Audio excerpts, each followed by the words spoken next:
So I'm just outside having a smoke, having a break from an experience. I went and bought headsets to plug into my computer, only it didn't work, and it didn't work on my phone either. I spent 30 quid, so I want to get my money back on that. Because I wanted to actually record videos on Canva to put on my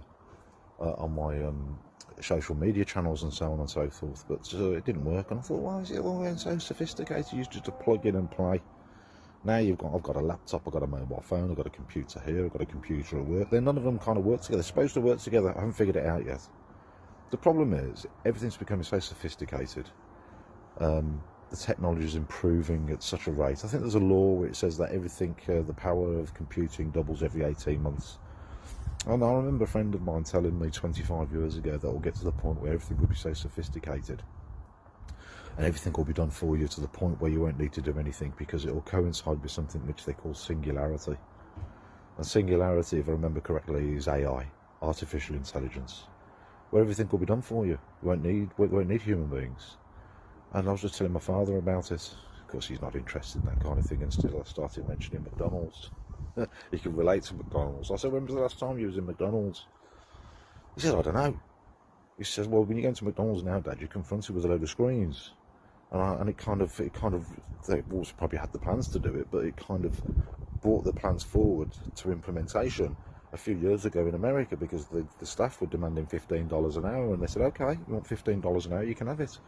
But we're going to roll out all these automated solutions so that the customer orders their food themselves, and we'll do away with all the frontline staff. That'll save us a lot of money and justify the investment. So that's the implications of it, you see. As technology improves, the automation kicks in, and jobs are lost. So people now working in the kitchen area only. Of course, they'll probably pay an extra $2 an hour to the chef in McDonald's, because they need to retain chefs to cook burgers and fries, and they'll give them an a la carte 5-star rating because they're the best chefs, and they'll put their heart and soul into it to make the best burgers, and that's how it will roll.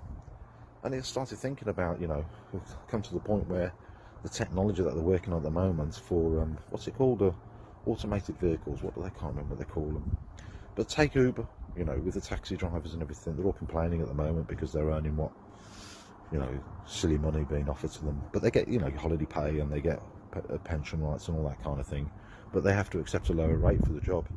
But they can opt out. There is an opt out apparently, but they nevertheless they complain about it. But we're probably only a year, 2 years, 3 years away from these autonomous vehicles coming out, and the rate will be, do you want a vehicle with a driver or one without? And I'll say, well, how much is the one with the driver? And they'll say, to go from here to Bristol, it's going to cost you 155 quid. 155 pounds. How much is it going to cost for an autonomous driver? £16.50. Oh, I'll have that. I'll risk it for £16.50, and I'll say, if every second or third journey you'll get 10% off your fourth, or something like that. But you won't with a taxi driver or with a driver, because every 10th drive, every 4th, 5th, well, every road, every drive, every journey, you're going to expect to be give a tip. You don't have to on the autonomous ones because there's nobody there, right? What are you going to do? Tip the vehicle? So jobs are going to be lost. People are going to be replaced, and it'll get to the point where all these automated accountants, lawyers, bye-bye.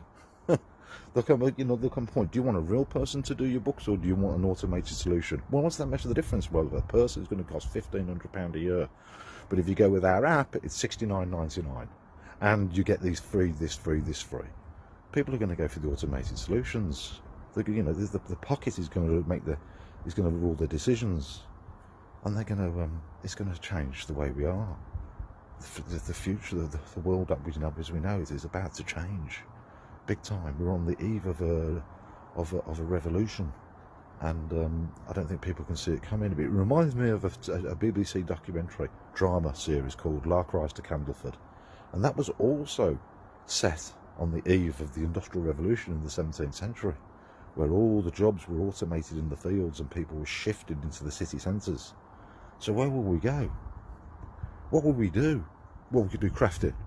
I think we're going to do crafting, right? Everyone's going to get a sewing machine and they're going to sew for pleasure, and they'll make a few of their own clothes, but it'll be expensive. But nevertheless, you've got to do something. It's either that or read, walk, lose weight, or craft. I think it's going to be for crafting. So I say, get your sewing machines in now before the machines come along and start crafting for you.